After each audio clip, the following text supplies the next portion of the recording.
ನಾನು ಒಪ್ಕೊಂಡ್ರಾಗಲ್ಲ, ಬೇರೆ ಎಲ್ಲ ಇದಾರಲ್ಲ ನಮ್ಮ ಅಣ್ಣವ್ರು ಹೇಳ್ದಂಗೆ ಅಭಿಮಾನಿ ದೇವ್ರುಗಳು, ಅವ್ರು ಒಪ್ಕೊಂಡ್ರೆ ನಾವ್ಯಾರು ಜಡ್ಜ್ ಮಾಡೋಕ್ಕೆ, ಸುಮ್ಮನೆ ಕೆಲಸ ಮಾಡಿದ್ದೀವಿ ಅಷ್ಟೇ, ಅದನ್ನು ಅವ್ರು ಕೊಡ್ಬೇಕು ರಿಸಲ್ಟ್. ಏನಂತೀರ? ಹಾಂ ಹೇಳಿ, ಮತ್ತೆ ನೀವು ಆನ್ಸರ್ ಹೇಳ್ಬೇಕು ನಮಗೆ, ಕೇಳ್ಬಿಟ್ಟು ಸುಮ್ಮನೆ ಕೂತ್ಕೊಬಿಟ್ರೆ ಎಸ್ ಆರ್ ನೋ ನೀವು ಹೇಳಬೇಕು ಅಲ್ವಾ? ಅವ್ರು ಒಪ್ಕೋಬೇಕು. ಈಗ ನಾವು ಮಾಡಿದ್ದೀವಿ ಅಷ್ಟೇ, ಈಗ ಸೂಪರಾಗಿ ಅಡುಗೆ ಮಾಡಿದ್ದೀವಿ ಅನ್ಕೋತೀವಿ, ತಿಂದು ಟೇಸ್ಟ್ ನೋಡೋರು ಅವರು ಅಲ್ವಾ? ಹಂಗೆ ಜನ ಹೇಳ್ತಾರೆ ಅಂತ ನಂಬಿಕೆ ಇದೆ, ನೋಡೋಣ. ನನಗೊಂದು ಓಪ್ಸಿದೆ, ನಮ್ಮ ಕನ್ನಡದ ಅಭಿಮಾನಿಗಳು ಈಗ ಯಶು ಒಂದಿನ ಬಂದಾಗ ಅವ್ನ ಕಿರಾತಕದಿಂದ ತುಂಬ ಇಷ್ಟ. ಇವತ್ತು ಹಾಸನಲ್ಲಿ ಮಾತಾಡ್ತಾರೆ, ಕಿರಾತಕ ಸಿನಿಮಾ ನೋಡಿ ಅಕ್ಕ ನಮ್ಮ ರಿಲೇಷನ್ ಎಲ್ಲ ಅದೇ ಥರದಲ್ಲಿ ವಿಲೇಜ್ ಸಬ್ಜೆಕ್ಟು ಚೆನ್ನಾಗಿ ಇದೆ ಅಂತ ಆಯ್ಕೆ ಮಾಡಿದ್ದೀವಿ. ನೋಡೋಣ ಹಿಂಗೆ ತೊಗೋತಾರೆ ಅಂತ, ಆಮೇಲೆ ಮಾತಾಡೋಣ ಜನ ತೊಗೊಂಡ್ಮೇಲೆ. ಬರ್ತಾರೆ, ನಾವು ಒಂದಿನ ಹೋಗಿದ್ದೀವಿ, ಹಂಗೆ ಬರ್ತಾರೆ, ಅದೇನು ಬೇಜಾರಿಲ್ಲ.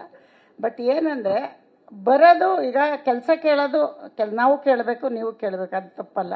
ಬಟ್ ನಾವು ನೆಕ್ಸ್ಟ್ ಶರಣ್ ಅವ್ರಿಗೆ ಮಾಡ್ತಾಯಿದ್ದೀವಿ. ಶರಣ್ ಅವ್ರದ್ದಾದಮೇಲೆ ಮುಂದಿಂದು ಪ್ರಾಜೆಕ್ಟ್ ಆಮೇಲೆ ನೋಡೋಣ. ಫಸ್ಟ್ ಶರಣ್ ಅವ್ರಿಗೊಂದು ಕತೆ ಓಕೆ ಮಾಡಿದ್ದೀವಿ.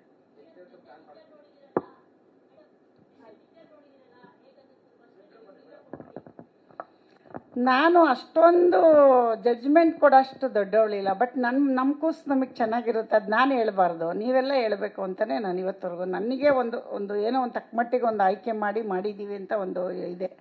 ಜನ ಹೇಳಿ 1ನೇ ತಾರೀಕು ಮೇಲೆ ಜನಕ್ಕೆ ತುಂಬ ಆಮೇಲೆ ಏನೋ ತುಂಬ ಹೇಳ್ಕೊತಿದ್ರು ಅಂದ್ಬಿಡ್ತಾರೆ. ಒಂದು ಪ್ರಯತ್ನ ಪಟ್ಟಿದ್ದೀವಿ, ಅದನ್ನು ಜನ ಕೊಡಲಿ, ಆಡಿಯನ್ಸ್ ಕೊಡಲಿ ಅಂತ.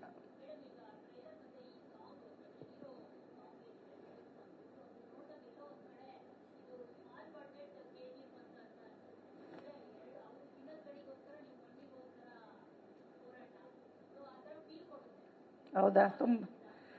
ಅಲ್ಲ, ನೀವು ಹಂಗೆ ಅನ್ಕೊಂಡ್ರೆ ಒಳ್ಳೇದೇನೆ. ಬಟ್ ಅವರಷ್ಟು ಚಿನ್ನ ತೆಗಿಯೋಕ್ಕಾಗದಿದ್ರು ಮಣ್ಣಾರು ತೆಗ್ದಿದ್ದೀವಲ್ಲ, ಅಷ್ಟೇ ಅಲ್ವ? ಚಿನ್ನಕ್ಕೆ ಬೆಲೆ ಜಾಸ್ತಿ, ಮಣ್ಣು ಈಸಿಯಾಗಿ ಗೆಲ್ಬೇಕಾದ್ರೆ ನಮ್ಮನೆ ತೋಟದಲ್ಲೂ ಸಿಗುತ್ತಲ್ಲ. ಹಂಗಾಗಿ ನಮ್ಮ ಪ್ರಯತ್ನ ನಾವು ನಮ್ಮ ತಕ್ಕ ಮಟ್ಟಿಗೆ ಮಾಡಿದ್ದೀವಿ ಅನ್ಕೋಬೋದೇನು.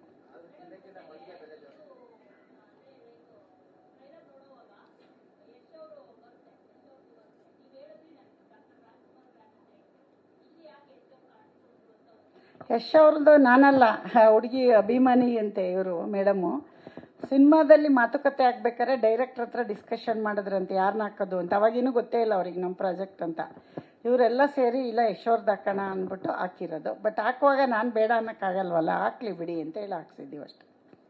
ಇವಾಗಿನ ಟ್ರೆಂಡಲ್ಲಿ ಹೀರೋ ಇದ್ದಾರೆ ಅಂತ ಅಂದ್ಕೊಂಡಿದ್ದೀವಿ ಅಷ್ಟೇ. ಏನು ಹೇಳಿ? ಅದನ್ನು ನಾನು ಹೇಳ್ತೀನಿ, ಇದೆಲ್ಲ ಮುಗೀಲಿ ಆಮೇಲೆ ಹೇಳ್ತೀನಿ. ಬಜೆಟ್ ಮಾತಾಡೋ ಜಾಗ ಅಲ್ವೇ ಅಲ್ಲ ಇದು, ಏನಂತೀರ? ನಮ್ಮ ಡೈಲಾಗ್ ಅದು ಅಲ್ಲ, ಬಜೆಟ್ ಇಲ್ಲಿ ಮಾತಾಡೋದು ಜಾಗ ಅಲ್ವೇ ಅಲ್ವಲ್ಲ ಅದು.